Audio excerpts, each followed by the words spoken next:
ओम नमः सिद्धेभ्यः। नमो अरिहन्ताणं, नमो सिद्धाणं, नमो आयर्याणं, नमो उपज्झायाणं, नमो लोय सव्साहुणम्।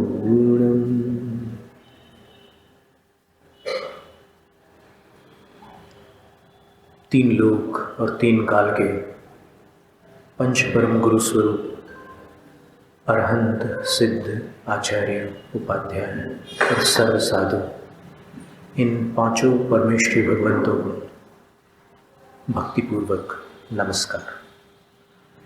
भरत क्षेत्र के भारत देश संबंधी इस हुंडा सर्पणी काल के धर्म तीर्थ शासन नायक प्रथम तीर्थंकर वृषभदेव भगवान को आदि लेकर अंतिम तीर्थंकर भगवान श्री महावीर स्वामी पर्यंत 24 जिन राजों को विनम्र प्रणाम। द्वादशांग श्रुत देवता भगवती जिनवाणी सरस्वती माता को भावपूर्ण वंदन। पूर्व शताब्दी के धर्म धुरंधराचार्य चारित्र चक्रवर्ती परम श्रद्धेय ज्ञानी ध्यानी तपस्वी पूज्य गुरुवर शांति सागर मुनिराज को बारंबार नमन। दीक्षा शिक्षा गुरु आचार्य विद्यासागर महाराज को त्रिभक्ति पूर्वक नमोस्तु। जय परम पूज्य श्री 105 ध्यान सागर जी महाराज की जय।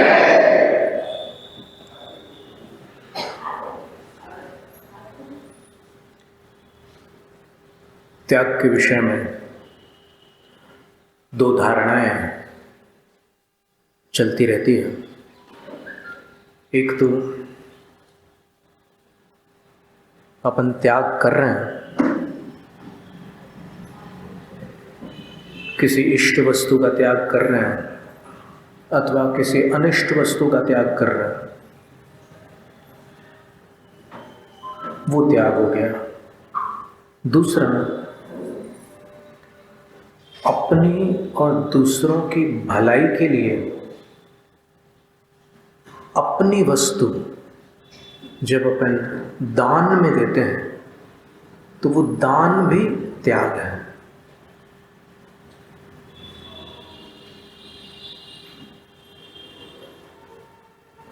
तो आचार्य अकलंक देव ने तत्वार्थ वार्तिक में लिखा है, परिग्रह निवृत्तिस त्यागः। एक साधारण परिभाषा ये दी है कि परिग्रह को छोड़ना त्याग है। परिग्रह का अर्थ क्या है? परिग्रह उस वस्तु के कहते हैं जिसके अपन मालिक हैं।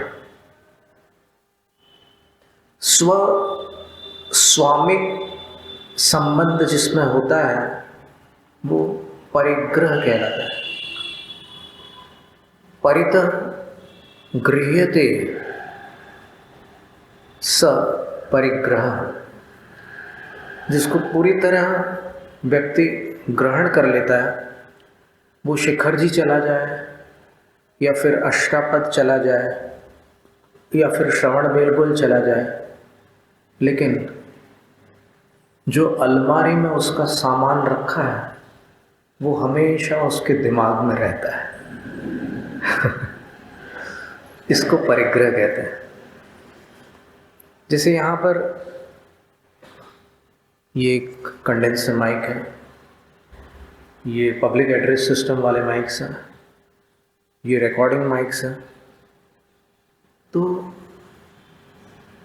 सभा जब विसर्जित हो जाएगी तो यहाँ से सब प्रस्थान कर जाएंगे, लेकिन ये सामान जिसका है वो इसको छोड़ के नहीं जा सकता।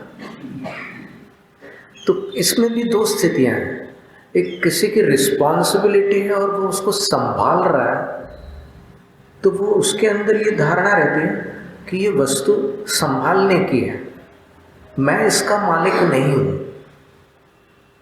बर्ताव भले ही अपनत्व के साथ करते हैं, लेकिन वहां पर उसको परिग्रह नहीं कहा जाता। जैसे पंडित टोडरमल जी ने एक उदाहरण दिया कि दुकान पर बैठने वाला जो मुनीम है, मैनेजर, वो जब कस्टमर से बातचीत करता है तो मालिक की भाषा बोलता है। हमारे यहाँ कैश पे काम होता है, क्रेडिट वाला काम नहीं चलता है हमारे यहाँ। आप समझ रहे हैं? लेकिन वो सारा व्यवहार करने के उपरांत भी जब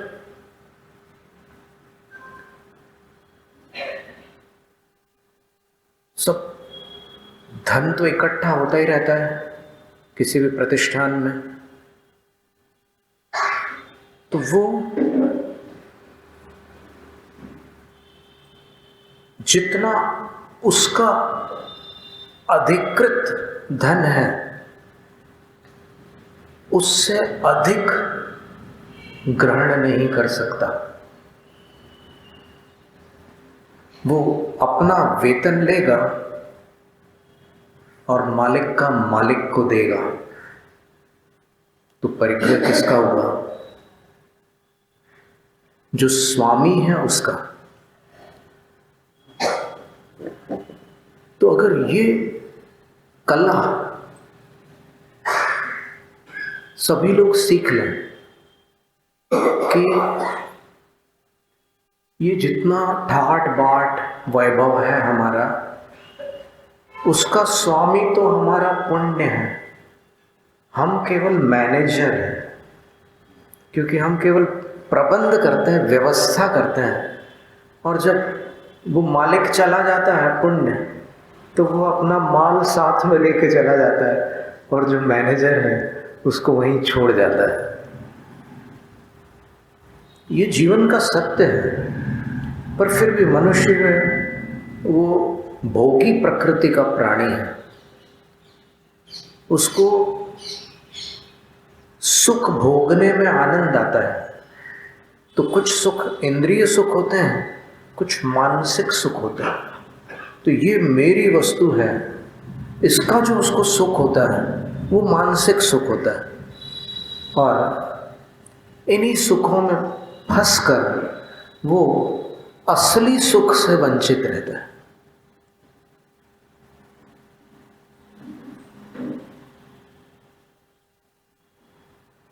ज्ञान सागर महाराज श्री ने सुदर्शन उदय में लिखा है कि जो अपनी आत्मा का गुण है, कौन? सुख,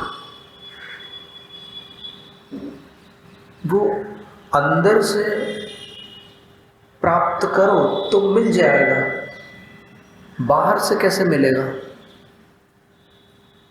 अगर सुई इस कमरे में खोई है तो उस कमरे में कैसे मिलेगी? संभव ही नहीं।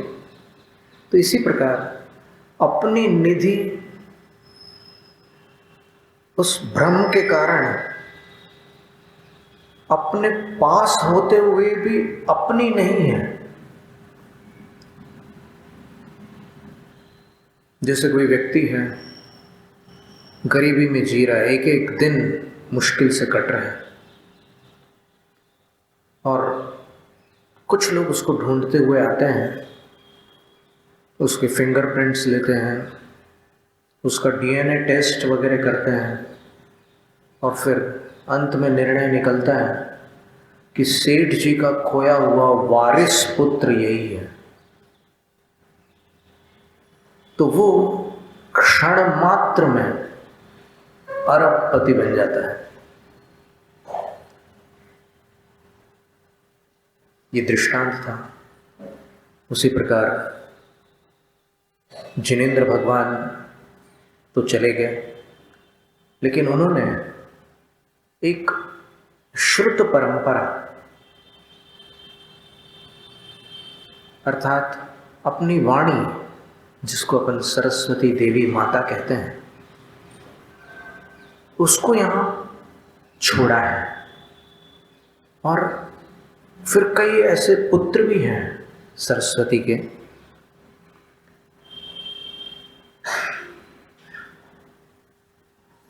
वो मुनिराज हैं और अन्य भी, जो जिनवाणी को अपनी माता मानकर पूरी श्रद्धा से माँ की एक एक बात मानते हैं, माँ को धोखा नहीं देते।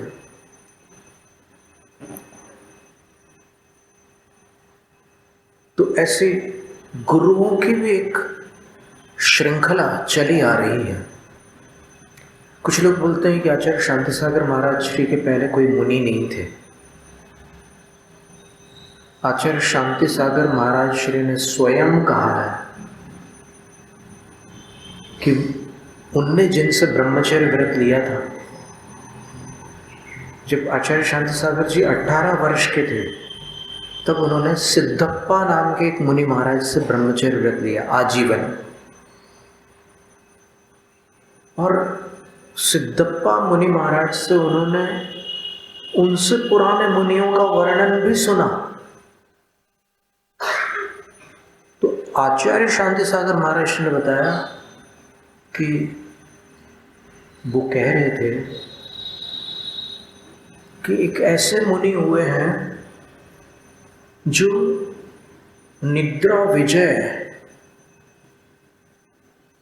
तप कर रहे थे। वो 18 दिन तक सोते नहीं थे, जागते ही रहते थे। तो इसका अर्थ ये हुआ कि आचार्य शांति सागर महाराज श्री के पहले सिद्धप्पा मुनिराज, उनसे पहले श्री सिद्ध नाम के मुनिराज थे। सिद्धप्पा मुनि जो थे वो बाल्यकाल में पोलियोमाइलाइटिस बीमारी के कारण अपंग थे, उनका शरीर बिल्कुल काम नहीं करता था। तो उनकी माँ एक बार कोई वैद्य को दिखाने ले जा रही थी, तो ऐसे उठा के ले जा रही थी। अब वो बच्चा धीरे धीरे बड़ा हो रहा था और माँ संभालती रहती थी, माँ तो माँ ही थी, संभालती थी। तो इस गांव से दूसरे गांव जा रही थी, रास्ते में एक जंगल पड़ा। तो उस जंगल में, उस वन में किसी वृक्ष के नीचे मुनि महाराज बैठे हुए मिले उनको। तो माँ ने बच्चे को नीचे उतारा और मुनिराज को भक्तिपूर्वक प्रणाम किया।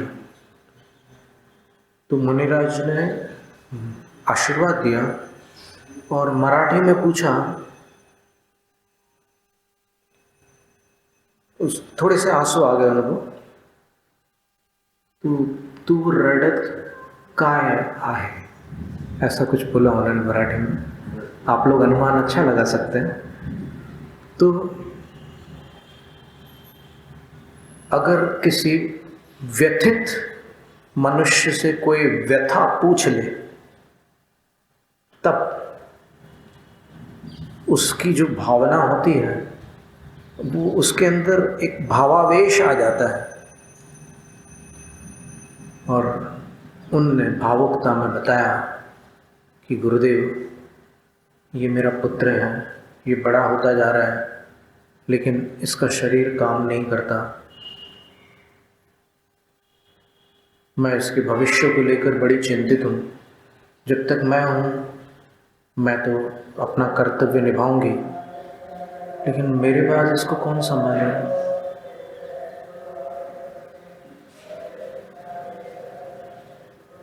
तो वो श्री सिद्ध नाम के जो मुनि थे, उन्होंने बालक के ओर ऐसे दृष्टिपात किया, थोड़ी देर ऐसे देखा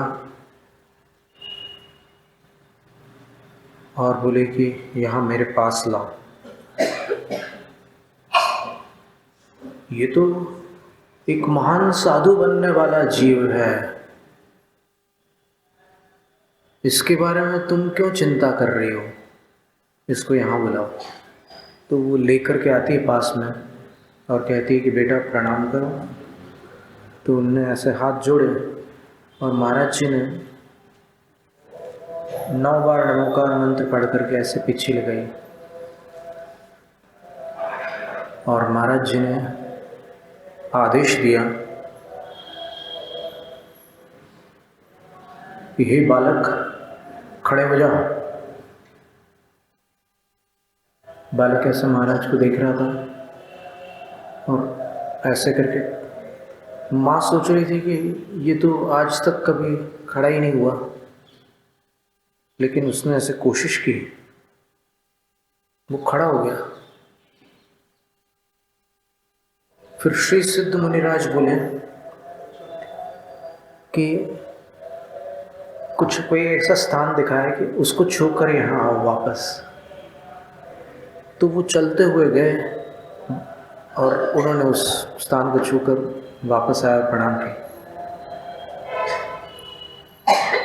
वैद्य के पास माँ को नहीं जाना पड़ा क्योंकि रास्ते में महावैद्य मिल चुके थे।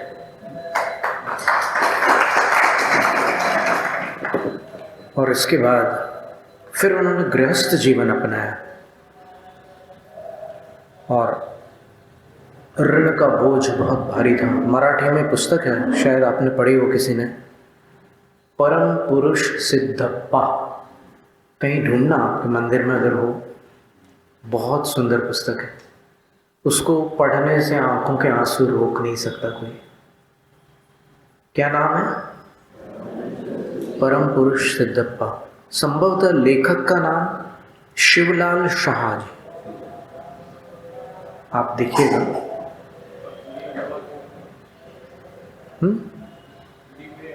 हमारे पास हिंदी में भी है।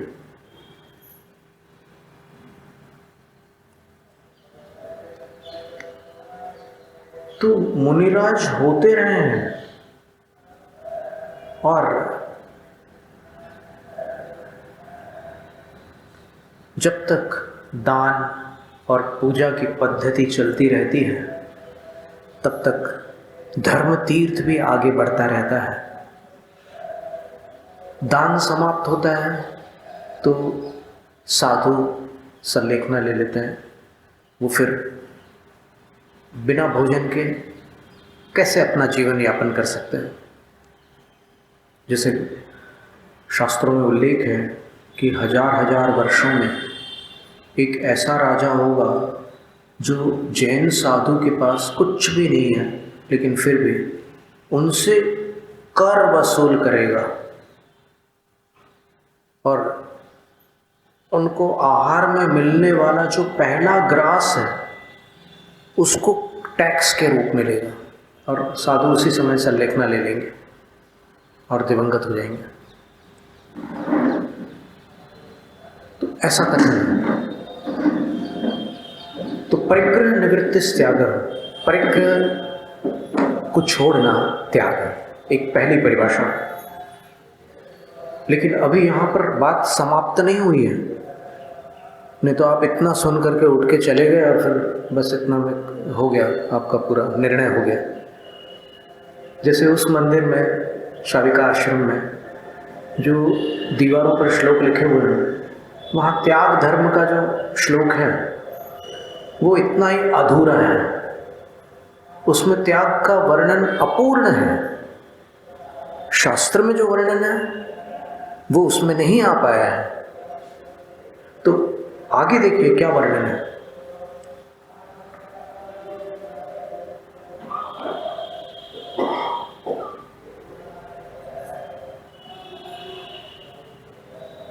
कि 12 तप हैं। उन 12 तपों में स्वाध्याय और ध्यान के बीच में एक तप होता है, व्युत्सर्ग। क्या वो त्याग धर्म है? क्योंकि व्युत्सर्ग में भी परिग्रह का त्याग होता है, अपरिग्रह महाव्रत में भी परिग्रह का त्याग होता है। तो इन दोनों में क्या अंतर है? कभी विचार किया? अपरिग्रह महाव्रत में साधु ने 10 प्रकार के परिग्रहों का त्याग कर दिया। व्युत्सर्ग तप में फिर से 10 प्रकार के परिग्रह का त्याग कर रहे हैं। तो दोनों में क्या अंतर है? अगर अंतर नहीं होता तो फिर दो कैसे होते हैं? तब तो एक ही होता ना। तो अंतर है। क्या अंतर है? तो आचार्य ने कहा है, मूलाचार ग्रंथ में 2-3 बार वासुनंद सिद्धांत चक्रवर्ती, जो कि टीकाकार हैं, आचार्य हैं, वो लिखते हैं कि अपरिग्रह महाव्रत में साधु के अयोग्य परिग्रह का त्याग करते हैं। अब इन शब्दों से यह स्पष्ट होता है कि कोई ऐसा भी परिग्रह होता होगा जो साधु के योग्य है। नहीं आ रहा है समझ में? देखो, अपनी पूर्व धारणाओं को थोड़ी देर के लिए भूल जाओ, एकदम ताजगी के साथ सुनो। हो सकता है ये नई बात हो आपके लिए। तो वहां आचार्य कह रहे हैं कि जो साधु के अयोग्य परिग्रह, बहुत लोगों ने ये धारणा बना रखी है कि तमाम परिग्रह, एक सुई के बराबर परिग्रह भी या तिल के छिलके के बराबर परिग्रह भी साधु के अयोग्य है ना? कितने लोगों की ऐसी धारणा है। लेकिन इस धारणा को आज जिनवाणी माता की शरण में आकर अपन जिनवाणी के अनुकूल बना लेना, हानि नहीं, लाभ होगा। तो साधु के अयोग्य परिग्रह का त्याग करें और वित्सर्ग तप में साधु के योग्य परिग्रह का त्याग करते हैं। दोनों में त्याग है। किसका? परिग्रह का। लेकिन एक में साधु के अयोग्य परिग्रह का त्याग था और दूसरे में साधु के योग्य परिग्रह का त्याग था। साधु के योग्य परिग्रह कौन सा है? आप पूछेंगे, फॉर एग्जाम्पल, बहुत होशियार लोग होते हैं, बोलते हैं कि कोई उदाहरण। तो सिंपल है। प्रवचन सार ग्रंथ में कुंद आचार्य महाराज लिखते हैं, 222वीं गाथा और 223वीं गाथा में आचार्य कहते हैं,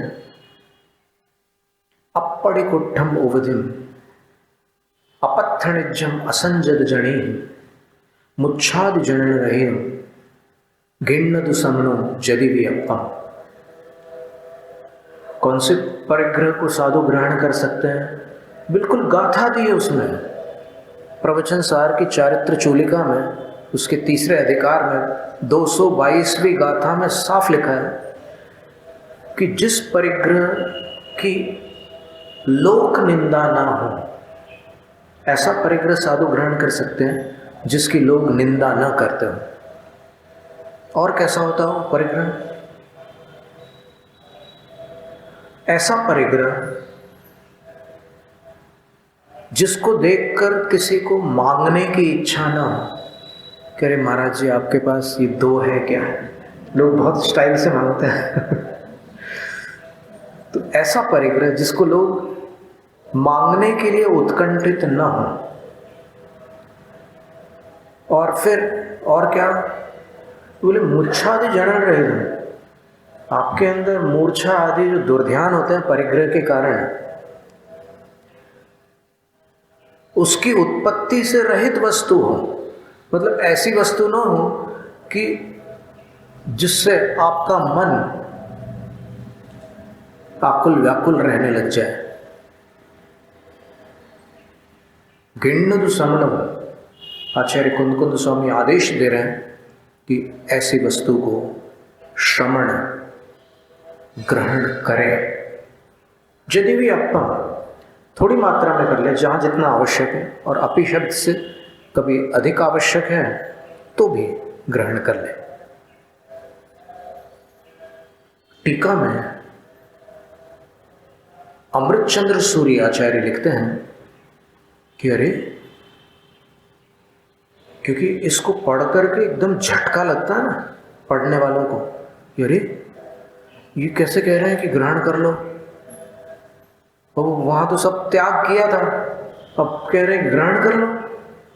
तब फिर आचार्य समाधान करते हैं कि देखो, अब ये जो परिग्रह का ग्रहण है वो संयम का विनाश करने के लिए नहीं है, बल्कि ग्रहण न करने से अगर संयम का विनाश हो रहा हो तो ग्रहण करके संयम की रक्षा करो। तो एग्जाम्पल जो आप जानना चाहते थे वो है चटाई, वो है चश्मा। इस तरह की और भी कुछ वस्तुएं हैं कि मान लो इतनी ठंड पड़ रही है कि प्राणांत की स्थिति आ रही है, ऐसी ठंड भी पड़ती है। कई स्थान ऐसे हैं जहाँ पर वाराणसी में वो लोग पड़दान के लिए खड़े होते थे और 3 डिग्रीज टेम्परेचर, और देखिए डिग्रीज को देख करके जो ठंड की अनुभूति होती है वो भिन्न भिन्न क्षेत्रों में अलग होती है। कहीं कहीं पर 23 डिग्री टेम्परेचर में ओढ़ना पड़ता है और कहीं कहीं 18 डिग्रीज में भी ओढ़ना नहीं पड़ता, शरीर को ढकना नहीं पड़ता। वो आबो हवा पर निर्भर करता है। जैसे श्रवण बेलगुल में 13 डिग्री टेम्परेचर था तो ठंड तो लगती थी, लेकिन 13 डिग्री टेम्परेचर में जब नॉर्थ गुजरात में चले जाएं, विजयनगर के पास, तो वहाँ पर शरीर कांपता था और श्रवण बेलगुल में नहीं कांपता था। अंतर पड़ता है। हस्तिनापुर में चले जाओ 2 डिग्री टेम्परेचर में हाल बेहाल हो जाते हैं। साधुओं को लकड़ी के कुछ ऐसे आकार बनाए जाते हैं, उसके अंदर रात में रुकना पड़ता है। ऐसे दीवारों वाले कक्ष में रुकेंगे तो वो बोलते हैं कि हड्डी तक में ठंड पकड़ जाएगी, इतनी ठंड रहती है। तो उस आचार्य कह रहे हैं, उसकी दूसरी गाथा क्या है?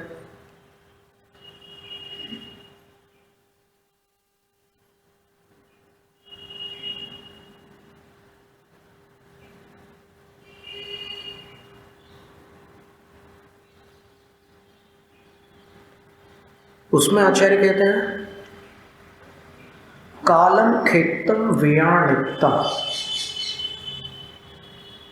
वो हमेशा के लिए ग्रहण नहीं कर रहे हैं, समय और स्थान को देख करके ग्रहण करते हैं, फिर छोड़ भी देते हैं। ठंड समाप्त हो गई तो फिर सब छोड़ देंगे वो। तो साधु के योग्य भी कुछ परिग्रह होता है और उसका त्याग वित्सर्ग तप में करता है। वित्सर्ग तप में देखो स्वाध्याय किया, ध्येय को समझा। अब क्या कर्तव्य है साधु का? ध्येय का ध्यान लगाना। अब वो स्वाध्याय करते करते ध्यान नहीं हो सकता, तो अब आप शास्त्र, पिच्छी, कमंडल सबको कुछ समय के लिए, अंतर मुहूर्त के लिए सारे विकल्प छोड़ दो। ये भी भूल जाओ कि मैं कहाँ हूँ, कौन सा मौसम चल रहा है, सबका त्याग कर दो और ध्यान में बैठ जाओ। तो जब ध्यान की वो अवस्था आती है जो कालातीत होती है, जिसमें क्षेत्र का भान नहीं रह जाता, जिसमें मैं किस मुद्रा में हूं इसका भी विस्मरण हो जाता है। आपको हो सकता है ये बात पहली बार सुनने मिल रही हो, लेकिन ध्यान में ऐसी परिणतियां होती है साधु के जीवन में कि साधु को याद नहीं रहता कि मैं खड़ा हूं कि बैठा हूं, ये दिन है या रात है, ये सोलापुर है या बीजापुर, ये गर्मी का समय है या ठंड का, ये भान नहीं रहता। ये बिल्कुल सत्य है। इतनी अद्भुत जो ध्यान की परिणति होती है वो व्युत्सर्ग के बिना नहीं हो सकती। चश्मा पहनकर करेंगे तो ऐसा ध्यान नहीं हो सकता, उसका भी त्याग करना होगा। जो साधु के योग्य परिग्रह है ना, वो भी वहां जाने के लिए यहाँ छोड़ने होंगे। उपवास करने के लिए भक्ष्य वस्तुओं का भी त्याग करना पड़ता है। व्रती बनने के लिए अभक्ष्य वस्तुओं का त्याग किया जाता है, लेकिन उपवास करने के लिए भक्ष्य वस्तुओं का भी त्याग करना पड़ता है। तो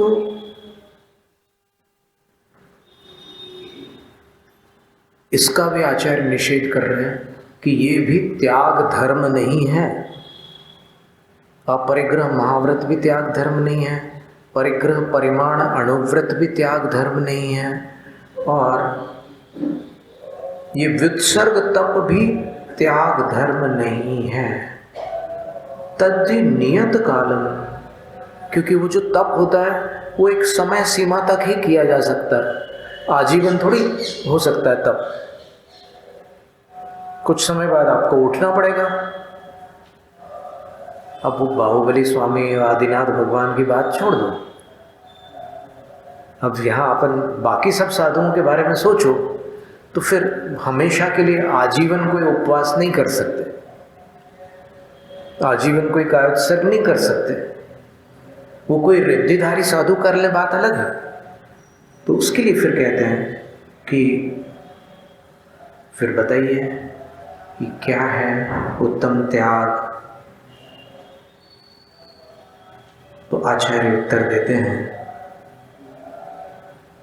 त्याग पुनः सन्निहितस्यापायः दानं वा स्वयोग्यम अथवा संयुतस्य योग्यम ज्ञानादि दानम त्याग इत्युच्यते। बहुत सुंदर बात कही। बोलते हैं कि दान करना त्याग धर्म है।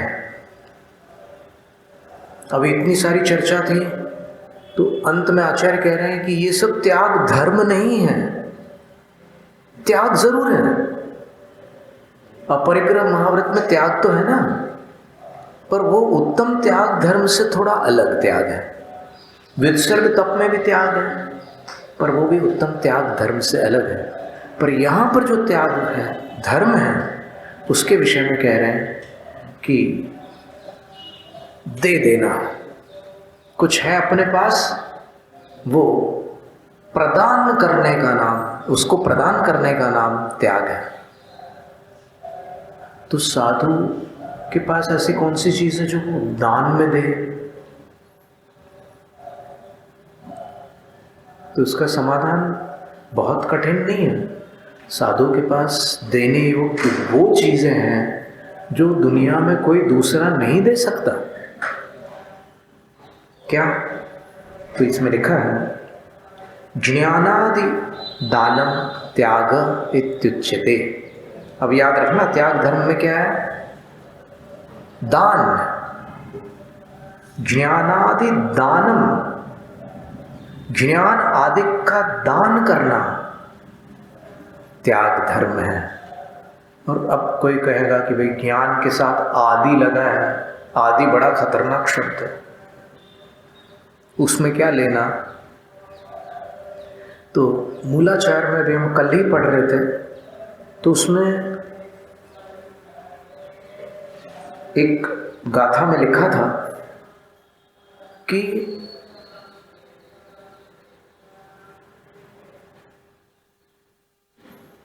हम आपको पढ़ के सुना देते। हमने उसकी हिंदी लिख ली थी, हमने खुद ही हिंदी करके लिख लिया था।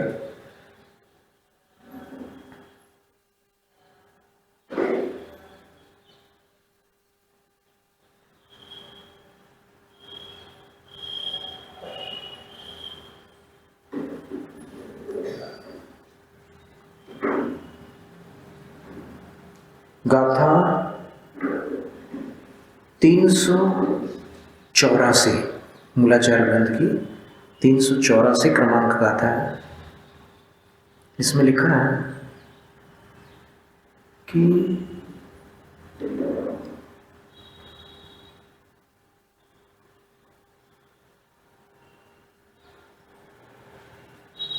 कोई साधु है, वो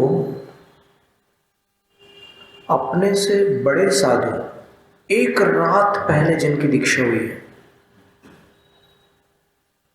उनकी एक रात बाद में जिनकी दीक्षा हुई है उनकी, आर्यकाओं की, गृहस्थ और श्रावक जनों की और अन्य देव आदि की, उनके योग्य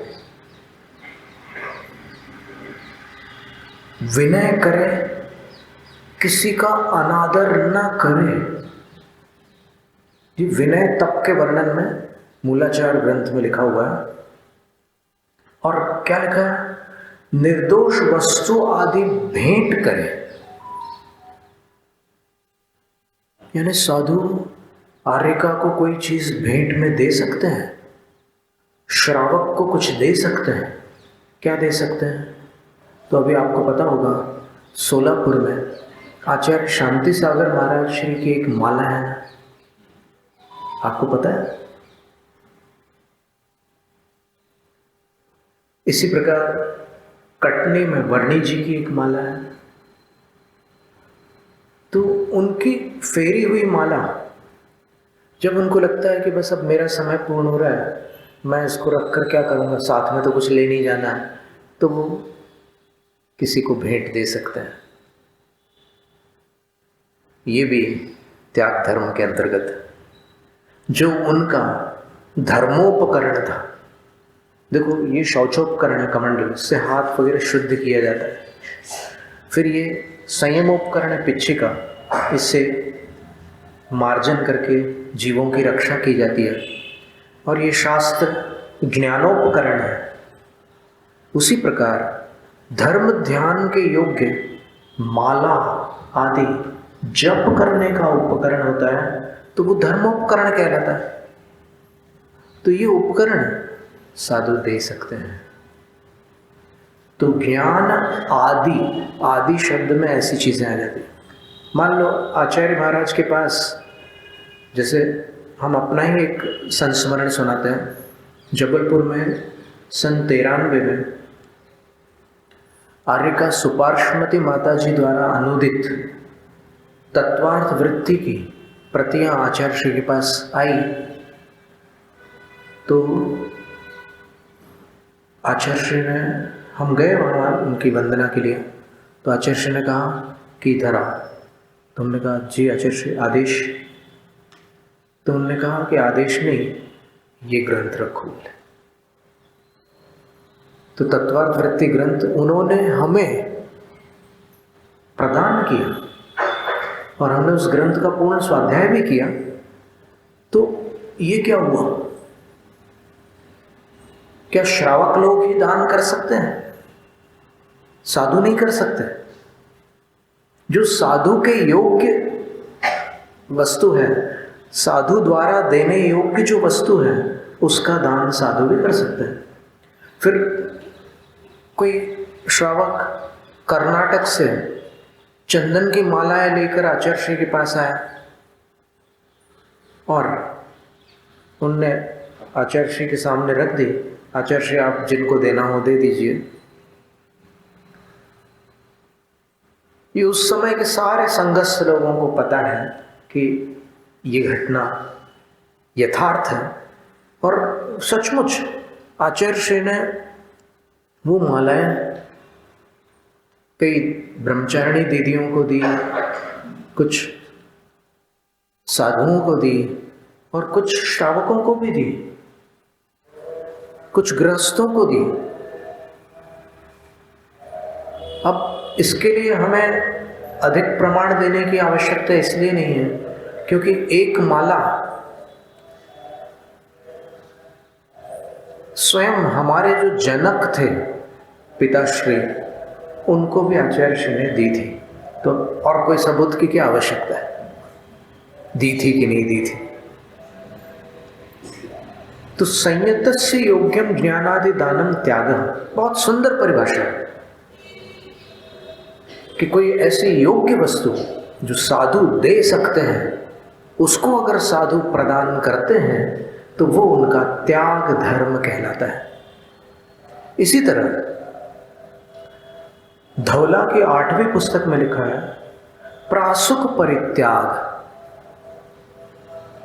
वो वस्तु प्रासुक होनी चाहिए, जीव जंतुओं वाली नहीं होनी चाहिए। कभी कभी मालाओं में फफूंदी लग जाती है ना बरसात के समय, पता है आपको? उसके धागे में और उसके ऊपर वाले स्थान पर वो फंगस लग जाता है। तो ऐसी वस्तु साधु दे नहीं सकते। और धवला में बताया कि सबसे अच्छी चीज क्या है जो साधु दे सकते हैं, जो गृहस्थ नहीं दे सकता। ऐसी कौन सी वस्तु है? ये माला शास्त्र वगैरह तो गृहस्थ भी दे सकते हैं, साधु भी दे सकते हैं। ऐसी कौन सी वस्तु है जो साधु ही दे सकते हैं? तो उसमें उन्होंने लिखा है कि सबसे प्रासुक वस्तु है रत्नत्रय। तो रत्नत्रय की दीक्षा आचार्य दे सकते हैं। तो वो तीर्थंकर प्रकृति का कारण है।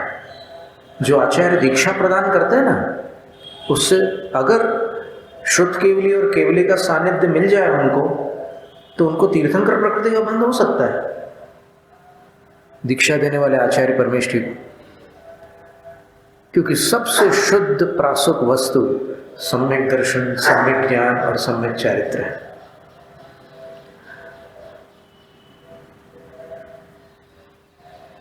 और वहां पर ये प्रश्न आया कि गृहस्थ क्यों नहीं दे सकता रत्नत्रय?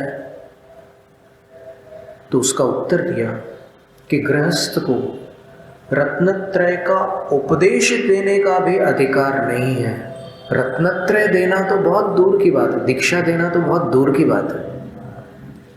अब गृहस्थ लोग मिल करके साधु को आचार्य अथवा उपाध्याय पद प्रदान करते हैं और घोषणा करते हैं, सब मिल करके घोषित कर देते हैं कि हम इनको आचार्य स्वीकार करते हैं।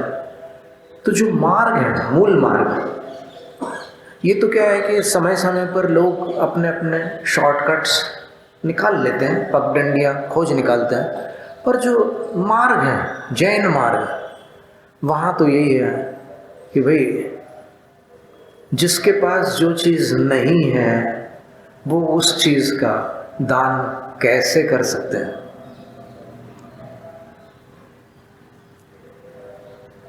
तो दान को लेकर के एक बहुत सुंदर कथा शास्त्रों में आती है, और दान के लिए एक निर्देश भी आता है। श्रावकों के लिए एक शास्त्र का निर्देश है कि आप श्रावक जन 7 स्थानों पर दान करो। जहां कहीं भी दान मत करो, 7 स्थानों पर दान करो। और परिस्थितिवश कहीं कुछ देना पड़ जाए वो बात अलग है।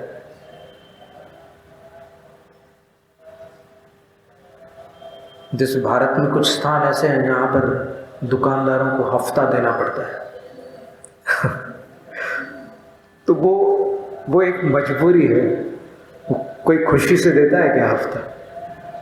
वो मजबूरी है, वो बात छोड़ो। लेकिन मुख्य जो दान का मार्ग है उस विषय में लिखा है कि ऐसे 7 स्थान हैं जहां आप दान कर सकते हैं, और वो दान कभी निष्फल नहीं होगा। कौन सा दान? वहां पर अगर आप धन का व्यय करेंगे तो वो सार्थक होगा। जिन बिंबन जिनागारो जिन यात्रा प्रतिष्ठित दानम पूजा सुसिद्धांत लेखनम क्षेत्र सप्तकम। ये श्लोक कहाँ से लिया हमने? तो सर्वोपयोगी श्लोक संग्रह, उसमें दान विवरण नाम का प्रकरण है, वहां से 34 क्रमांक का ये श्लोक है, श्लोक नंबर 34। तो इसमें कह रहे हैं कि सबसे पहले ये 7 जो स्थान बताए उसमें पहला स्थान बोल रहे हैं कि जिनेंद्र भगवान की प्रतिमा अगर आप बनवाते हैं तो वहां जो आपकी राशि लगी है वो सप्त क्षेत्र में सम्मिलित है। और दूसरा, जिनागार, जिनालय बनवाने में अगर आपने अर्थ सहयोग दिया है तो वो भी सप्त क्षेत्र में सम्मिलित है। तीसरा, जिन यात्रा, जो जिनेंद्र भगवान की पालकी निकलती है अथवा जो तीर्थ वंदना के लिए, जिनेंद्र भगवान के कल्याणक स्थानों के लिए कोई एक यात्रा निकलती है। कई बार ऐसी यात्राएं निकलती है। कुछ लोग संकल्प करके निकलते हैं कि हम जन्मभूमियों की वंदना करेंगे, कुछ लोग ऐसा संकल्प करते हैं कि हम निर्वाण भूमियों की वंदना करेंगे। तो ये जो यात्राएं निकलती है उसमें अगर आपने धन लगाया तो वो सप्त क्षेत्रों में सम्मिलित है। और ये सप्त क्षेत्र वाला जो धन होता है अपना, वो रिकरिंग डिपॉजिट वाला नहीं होता, वो फिक्स्ड डिपॉजिट रहता है, एफडी वाला अकाउंट होता है। क्योंकि वो इस जन्म में ना सही पर भव में मिलता है, अपनी अपनी करनी का फल सबको मिलता है, किसी कवि ने लिखा है। तो वो ऐसा है। फिर चौथा स्थान कौन सा है? प्रतिष्ठा। अब देखो, जिन बिंब बनवा लिया, जिनालय बनवा लिया, अब प्रतिष्ठा करनी होगी कि नहीं होनी होगी? करनी होगी, तो प्रतिष्ठा है। फिर चौथा है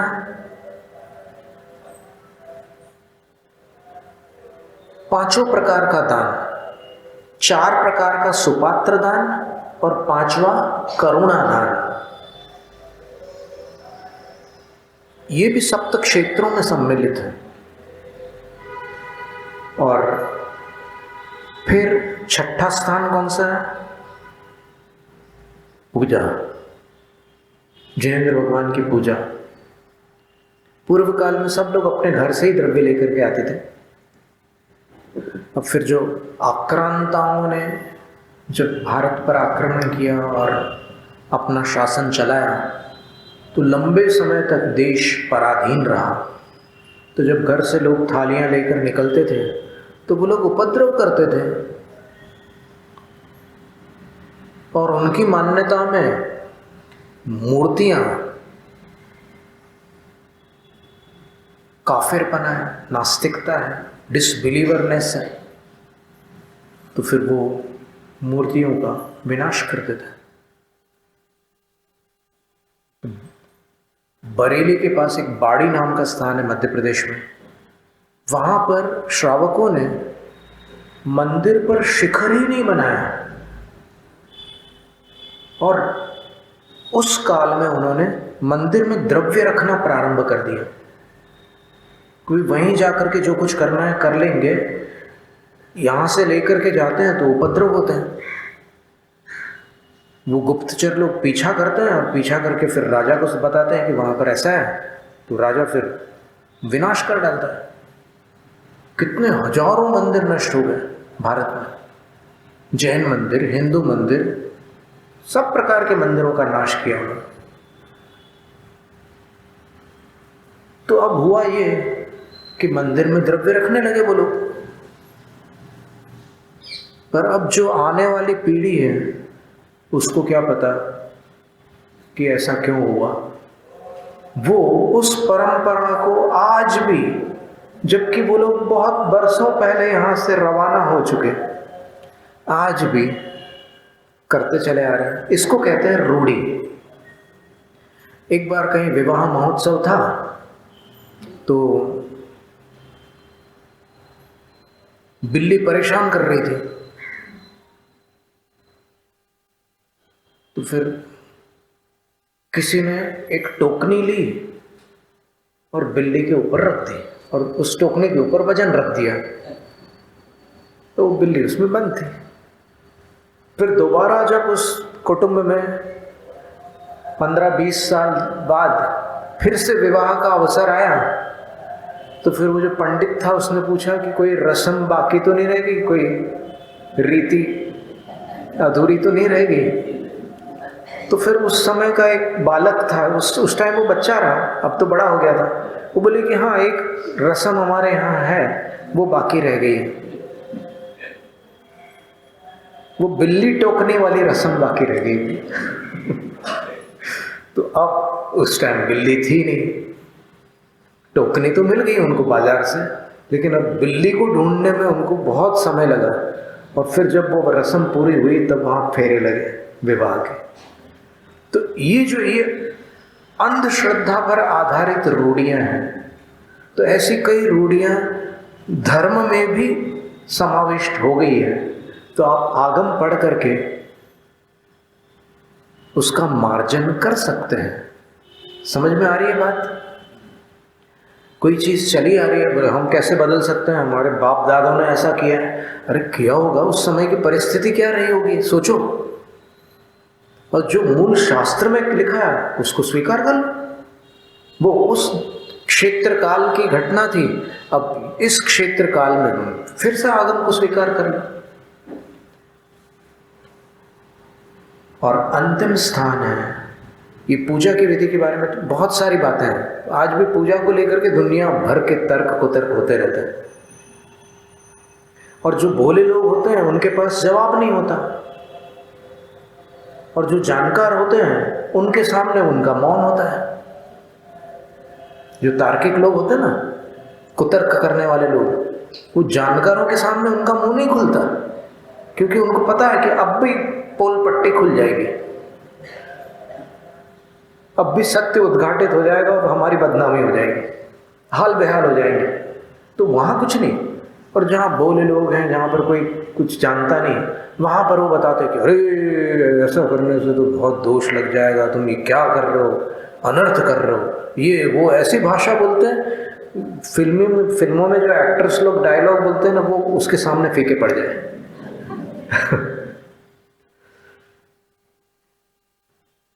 तो किसी की बात नहीं मानना है, केवल माँ की बात मानना है। कौन सी माँ? जिनवाणी माँ, क्योंकि जिनवाणी माँ झूठ नहीं बोल सकती है। तो 7वां स्थान है शास्त्र। तो शास्त्र में आप जितना भी व्यय करेंगे, बस इतना एक चेतावनी है शास्त्र के विषय में। हमारे गुरु महाराज ने भी कहा था कि पहले शास्त्रों पर मूल्य नहीं डाला जाता था, वहां पर न्योछावर या सहयोग राशि लिखा जाता था। अब मूल्य डाल रहे हैं आप। मूल्य का अर्थ क्या होता है पता है क्या? मूल्य का अर्थ होता है व्यापार। तो आप शास्त्रों के व्यापारी बनना चाहते हो क्या? असंभव। कोई सम्यक दृष्टि शास्त्र का व्यापार कर ही नहीं सकता, और जो करता है वो सम्यक दृष्टि हो ही नहीं सकता।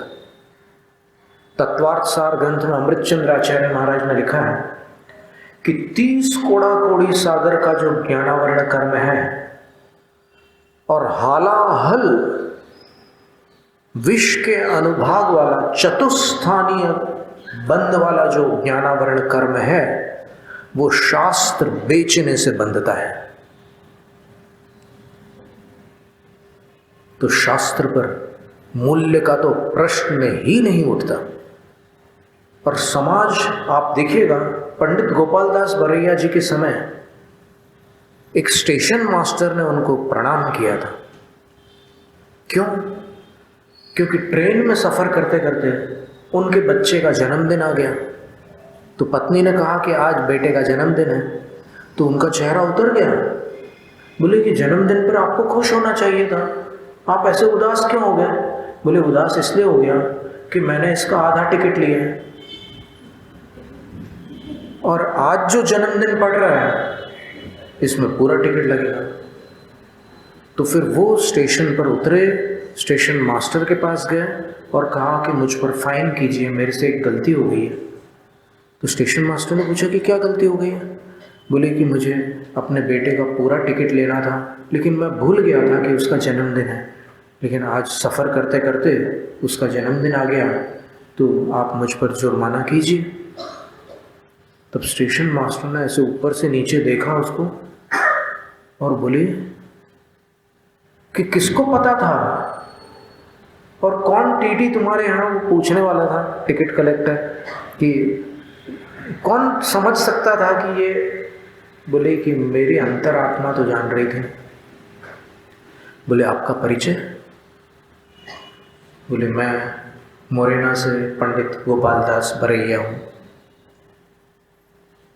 ब्राह्मण पंडित? नहीं, मैं जैन हूँ।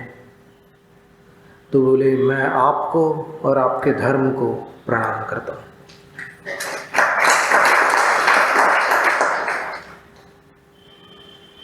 और फिर आज जैन हो तो डबल चेकिंग होगी।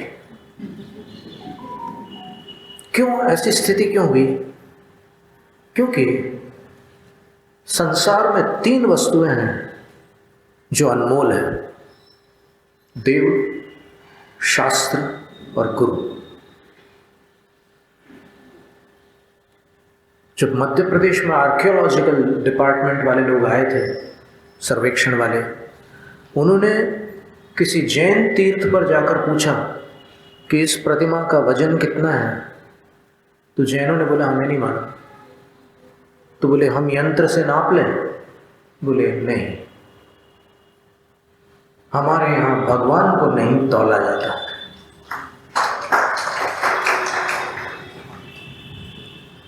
जब देश का विभाजन हुआ और मुल्तान में कुछ जैन प्रतिमाएं थी, संकट की स्थिति थी, तो फिर वहां के श्रावकों की भावना हुई कि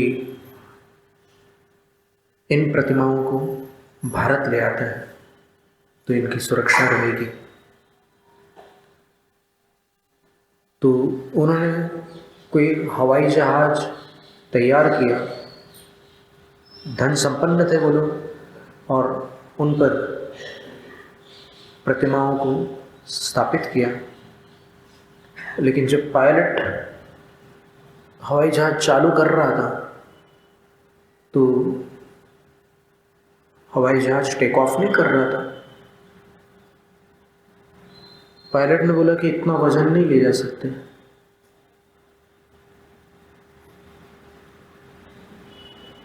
अब श्रावकों को बहुत भारी चिंता हुई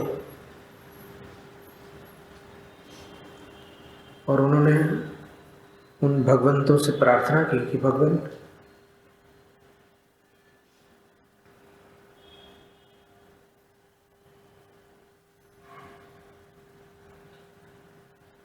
हम यहां आपको छोड़कर भारत नहीं जाना चाहते।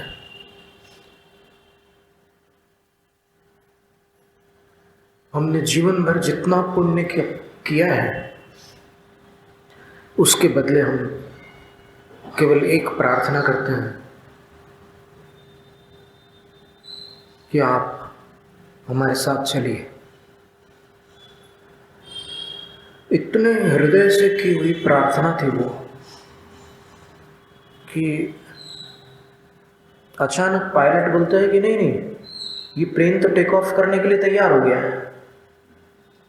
और फिर उस प्लेन ने टेक ऑफ किया और फिर जैसे ही भारत में वो उतरा फिर भारी हो गया।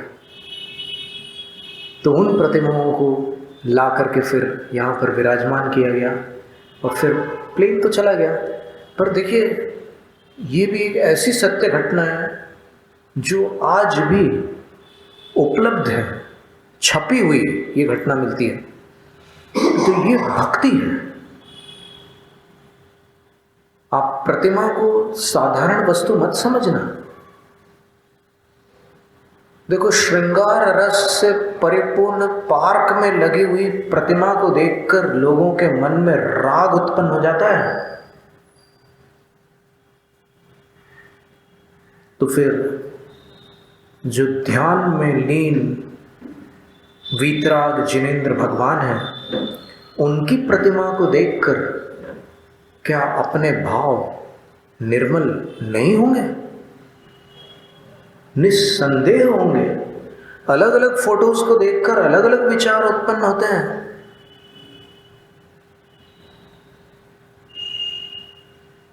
तो प्रतिमा को आकृति मत समझना, जिनवाणी को कागज मत समझ लेना। एक सवाल है हमारा, आप उत्तर देना कि कभी मार्केट में आप अपनी जेब से पैसे निकाल रहे हो और कुछ नीचे गिर जाए 2-3 नोट और आपको पता ना हो, और अपना देश इतना अच्छा देश है कि इसमें दोनों प्रकार के लोग हैं। एक दूर से देख रहा है कि कब उठाने का मौका मिले, और दूसरा आपसे कहने आता है कि आपके पैसे गिर गए हैं, आप उठा लीजिए। दोनों प्रकार के लोग हैं। और वहां से एक गाय आ रही है,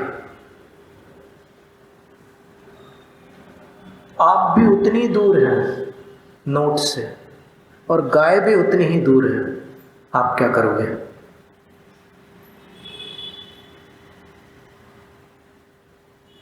आप शीघ्रता से, गाय उस पर मुंह मारे उससे पहले उसको उठाकर ऐसे झाड़ कर हिफाजत से अंदर रख लोगे। आप में और गाय में क्या अंतर है?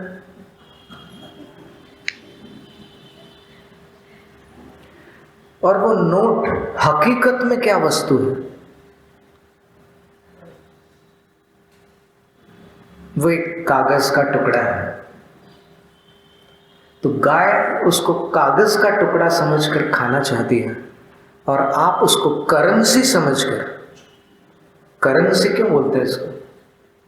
क्योंकि ये जिसके पास होते हैं उसके अंदर एक अलग करंट होता है और वो अगर दान करता रहे, लुइस एल हे ने लिखा है कि ये संपन्नता का रहस्य क्या है कि आपके पास जो भी धन आए, इसको आय भी कहते हैं, आमदनी, उसको आप प्रवाहित रखो। रोकोगे तो प्रवेश रुकेगा। बहुत रहस्य की बात है। रोकोगे तो प्रवेश रुकेगा और प्रवाहित करोगे तो प्रवेश बढ़ेगा। प्रवाहित कैसे करोगे? व्यसनों में लगाकर नहीं, व्यसनों में लगाओगे तो फिर वहां से सप्लाई रुक जाएगी, क्योंकि वो सप्लाई पुण्य का है ना। और व्यसनों में पाप का आश्रय होगा तो फिर पुण्य का कोटा घट जाएगा। तो इसीलिए आचार्यों ने कहा कि प्रत्येक श्रावक का कर्तव्य है कि साल भर में वो जितनी कमाई कर रहा है, तो एक उदाहरण दे रहे हैं हम आपको कि कोई एक व्यक्ति है जो 6 लाख रुपया एक साल में कमाता है, तो उसको क्या करना है? तो यहां गाथाएं दिए गए।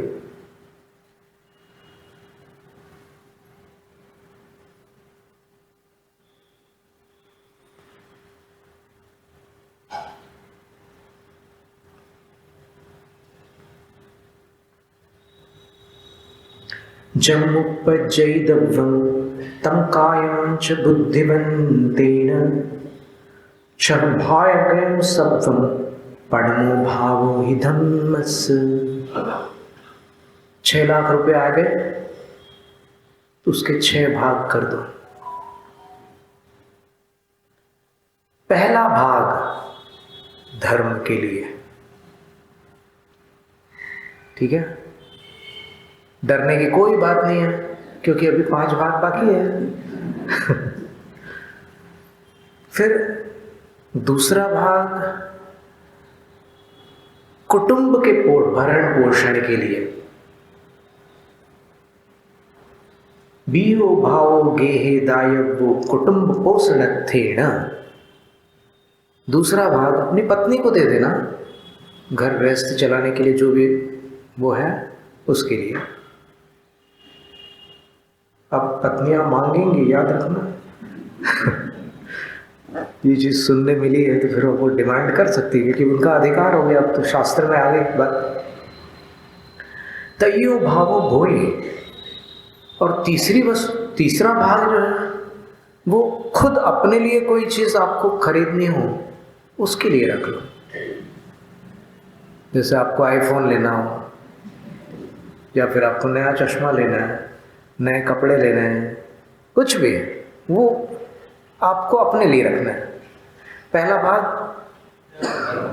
दूसरा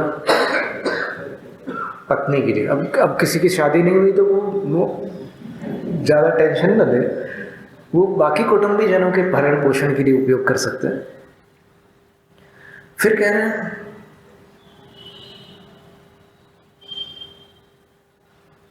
चौथो शयन वगम्मी। चौथा भाग, अपने सगे संबंधियों में किसी की मदद के लिए आप संग्रहित करिए।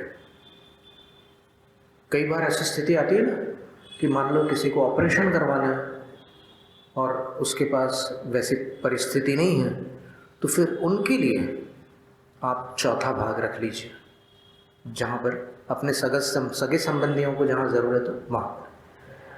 फिर अब कितने भाग बच गए?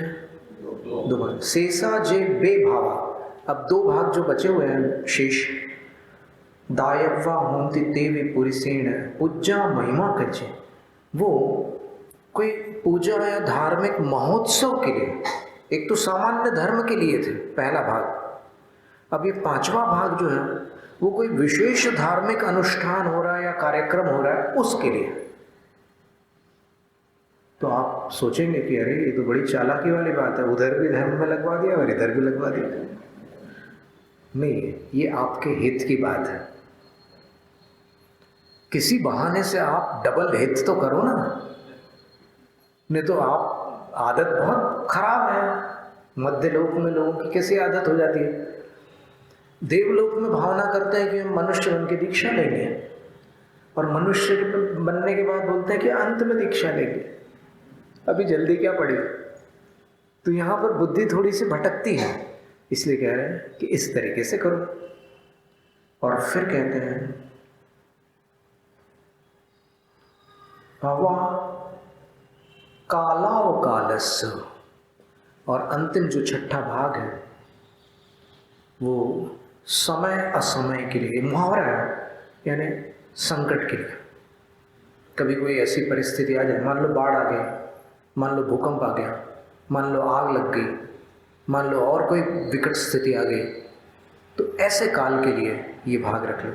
इस तरह आज उत्तम त्याग के दिन अपन ने बहुत सारी बातें सीखी।